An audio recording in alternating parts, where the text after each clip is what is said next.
नमस्कार बच्चों, आइए बच्चों आज हम इस वीडियो के माध्यम से एडग्रेड अभ्यास पुस्तिका कक्षा 6 विषय सामाजिक विज्ञान, इसके अंतर्गत हम देखेंगे अध्याय 2 आखेट खाद्य संग्रह से भोजन उत्पादन तक।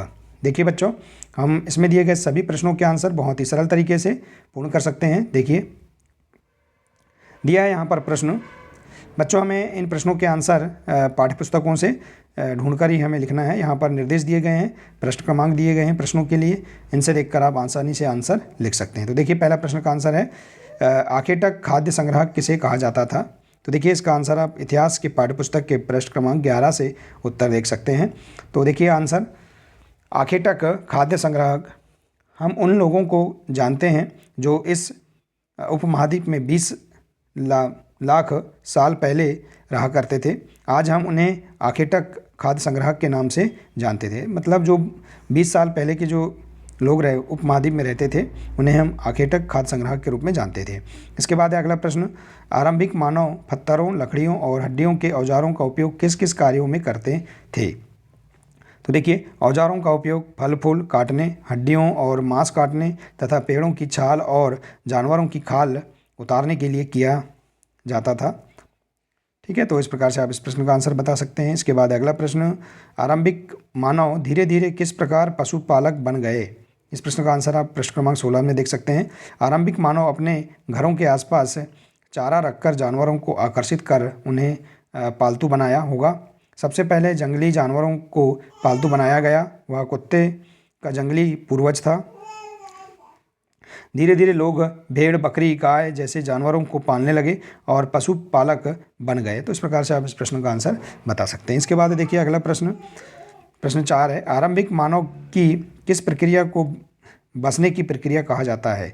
देखिए इसका आंसर आप देख सकते हैं प्रश्न क्रमांक 16 से, लोगों द्वारा पौधे उगाने और जानवरों की देखभाल करने को बसने की प्रक्रिया कहा जाता है। ठीक है, तो इस प्रकार से आप प्रश्न क्रमांक 95 में दिए गए सभी प्रश्नों के आंसर इस प्रकार से लिख सकते हैं। इसके बाद अगला पेज नंबर है 96, इसमें दिए गए प्रश्न देखिए। प्रश्न है, जहां औजार, बर्तन और इमारतों जैसी वस्तुओं के अवशेष पाए गए उस स्थान को क्या कहा जाता है। तो देखिए उस स्थान को पुरास्थल कहा जाता है। ठीक है, इस प्रकार से आप आंसर लिख सकते हैं। इसके बाद अगला प्रश्न है प्रश्न 6वां, भीमबेटका मध्य प्रदेश के किस जिले में स्थित है, यह ऐतिहासिक दृष्टि से क्यों प्रसिद्ध है। तो देखिए भीमबेटका मध्य प्रदेश के रायसेन जिले में स्थित है। यह एक पुरापाषाणिक आवासीय पुरास्थल है। यह आदिमानव द्वारा बनाए गए शैल चित्रों और शैल श्रेयों के लिए प्रसिद्ध है। तो इस प्रकार से आप इस प्रश्न का आंसर पाठ्यपुस्तक से खोजकर लिख सकते हैं। ठीक है बच्चों, इसी प्रकार से देखिए अगला प्रश्न है प्रश्न 7, आखेटक खाद्य संग्राहक समुदाय के लोग एक जगह से दूसरी जगह पर क्यों घूमते रहते थे। तो देखिए इस प्रश्न का आंसर, आखेटक खाद्य संग्राहक समुदाय के लोग भोजन की तलाश में इन्हें एक जगह से दूसरी जगह पर जाना पड़ता था। तो इस प्रकार से आप इस प्रश्न का आंसर लिख सकते हैं। इसके बाद अगला प्रश्न, नवपाषाण युग में मिट्टी के बर्तनों का उपयोग किस प्रकार किया जाता था। तो देखिए नवपाषाण युग में मिट्टी के बर्तनों का उपयोग चीज़ों को रखने के लिए किया जाता था। धीरे धीरे लोग बर्तनों का प्रयोग खाना बनाने के लिए भी करते थे। तो आप इस प्रकार से इस प्रश्न का आंसर बता सकते हैं। आइए इसी प्रकार से देखते हैं। अगला पेज नंबर है पेज नंबर 97, इसमें दिया है। इसके बाद देखिए अगला प्रश्न है, मेहरगढ़ के बारे में 8 से 10 वाक्यों में विवरण लिखिए। मेहरगढ़ देखिए ईरान जाने वाले सबसे महत्वपूर्ण रास्ते बोलन दर्रे के पास एक हरा भरा समतल स्थान है। मेहरगढ़ संभवतः वह स्थान है जहाँ के स्त्री पुरुषों ने इस इलाके में सबसे पहले जौ, गेहूँ उगाना और भेड़ बकरी पालना सीखा। यहाँ पर विभिन्न प्रकार के जानवरों की हड्डियाँ मिली।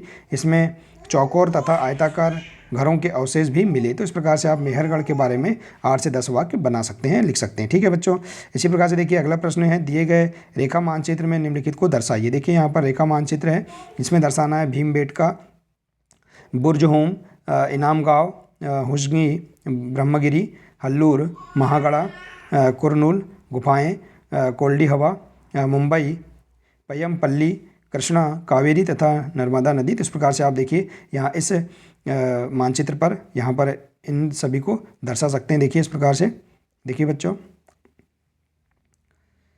आप यहाँ पर इसका आंसर प्रश्न क्रमांक 13 इतिहास की पुस्तक से आप देखकर इस प्रकार से इस मानचित्र में इन्हें दर्शा सकते हैं। ठीक है बच्चों, तो देखिए बच्चों, आशा है कि आपको इसके अंतर्गत सभी प्रश्नों के आंसर समझ में आ गए होंगे। देखिए इस प्रकार से।